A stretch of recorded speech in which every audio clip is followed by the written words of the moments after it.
Blind man conned out of land by his deceased mother's younger sister after signing up for a loan. Blind man's heartbreaking betrayal as his aunt swindles his land for a loan. In a week of uplifting financial disability support hikes, Mr. Likhit's tale speaks of the darker side of human nature. Blind and desperate, he sought a loan, only to unknowingly sign away his 6 rai of land to his aunt. Thailand's cruel loan contracts are exposed, highlighting the vulnerability of disabled people. Authorities to probe this disturbing story from northeastern Thailand. In a week when news of substantial and generous new provisions for the disabled emerged, a blind man traveled to Bangkok with a darker message.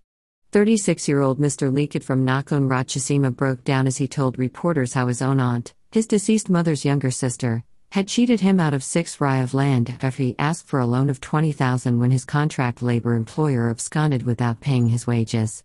He thought he had signed up for a loan at an extortionate rate. He learned later that he had signed over his land under Thailand's cruel and archaic informal loan contracts.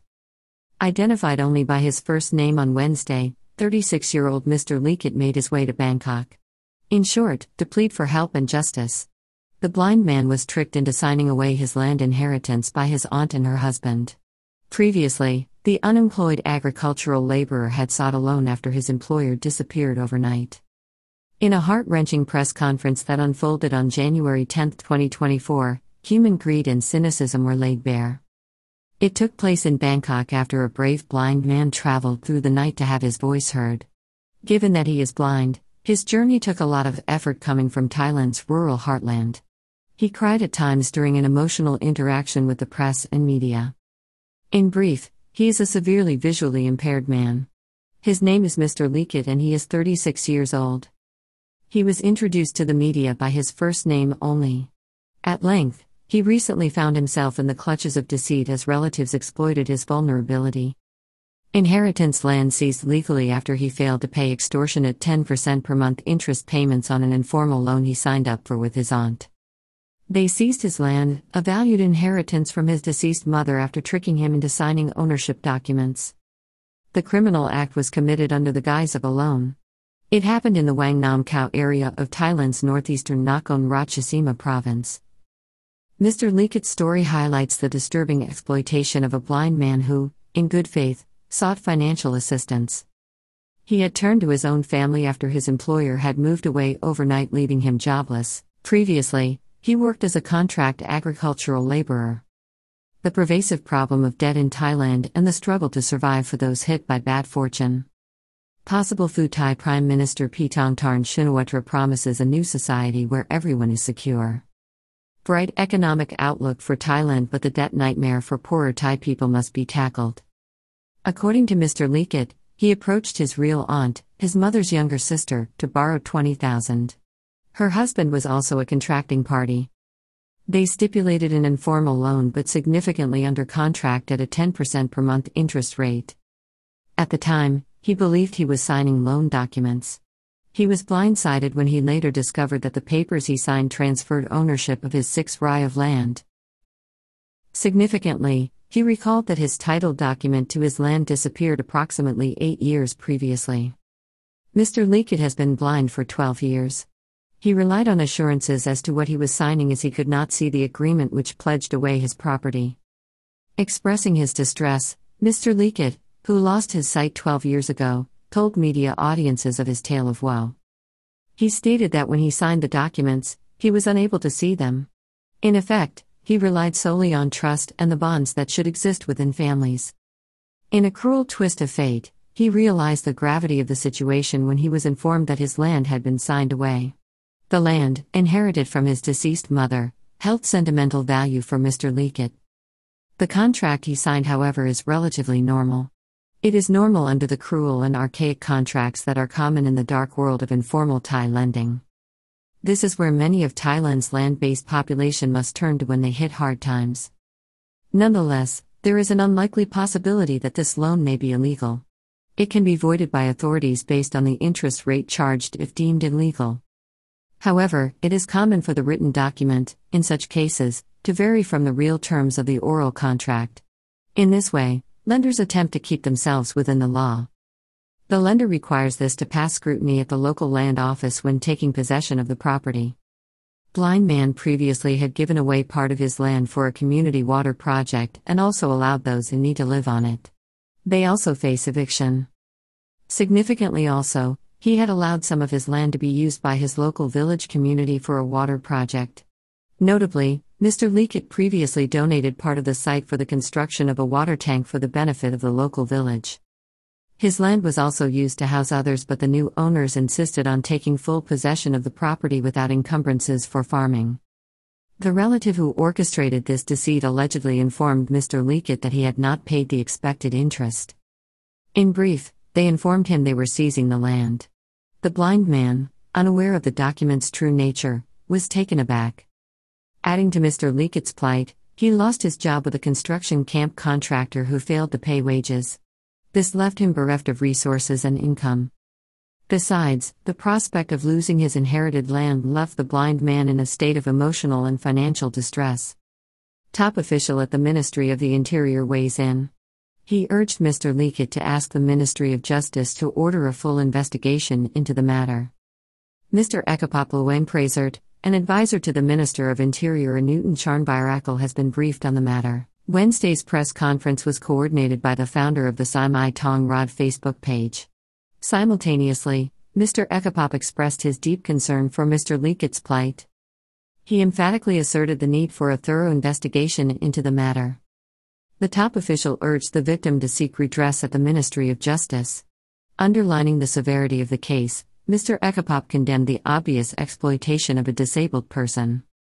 Additionally, he noted that he had previously contributed to his community's well-being by donating land for public use. Calling for a comprehensive inquiry, Mr. Ekapop urged local officials to actively engage in assisting those in distress. Thailand has a duty to prevent such vulnerable people from enduring further hardship. The case, marked by its pitiful circumstances, exposes the importance of protecting the rights of disabled people. Mr. Ekapop declared there was a need for stringent measures against those who exploit their vulnerabilities. Need to be vigilant to protect the rights of the vulnerable. Thailand's track record in caring for the disabled is quite good for a less developed country. As the wheels of justice begin to turn, in Mr. Likhit's case, it serves as a stark reminder. There is a widespread ethical responsibility to safeguard the rights and well-being of disabled people.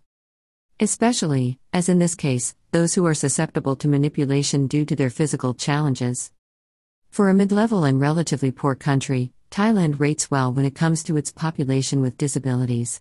Of course, there will always be shortcomings. This story highlights one of them, which is greed and short-sightedness even among close family. Certainly, this depends very much on the family. The story also highlights the brutality of life where there is a lack of access to cash in the kingdom. Moreover, the insidious nature of informal lending. Critics argue every year that Thailand has failed to live up to its commitments to the disabled, particularly its duties under the United Nations Convention on the Rights of Persons with Disabilities, which it ratified in 2008. Especially so, with the new Pheu Thai-led government which came to power in September. In recent years, there have been questions raised about a lack of access. For instance, to education and indeed public spaces. Attitude within government is the right one. At the same time, there are high hopes and aspirations, but as Mr. Likhit's story illustrates, major pitfalls and scope for elevated legal protections. Notwithstanding that, the right attitude and will is there at the highest level. This should never be taken for granted. Significantly, as with the elderly, Thailand's culture dictates that the disabled are cared for wherever possible within the family. In addition, this is also supported by Thailand's strong agricultural village communities. At the same time, the new government has not stood idly by. The new minister has just announced increased support for the disabled in Thailand. News of this emerged this week. In a groundbreaking move aimed at enhancing the lives of individuals with disabilities, the Empowerment for Persons with Disabilities Fund confirmed a significant expansion of financial support for home repairs and rent.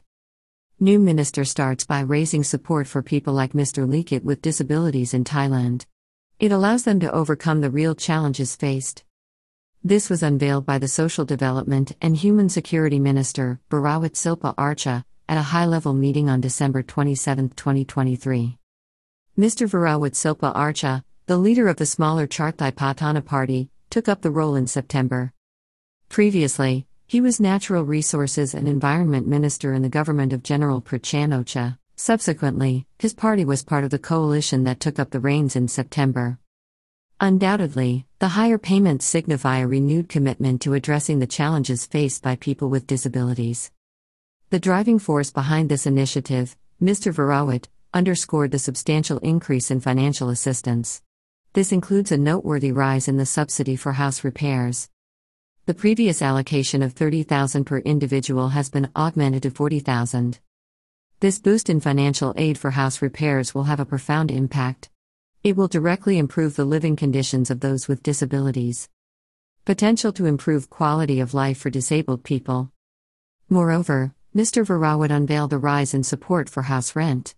The previous provision of 1,700 per month, applicable for 2 months, has been raised significantly to an impressive 3,000.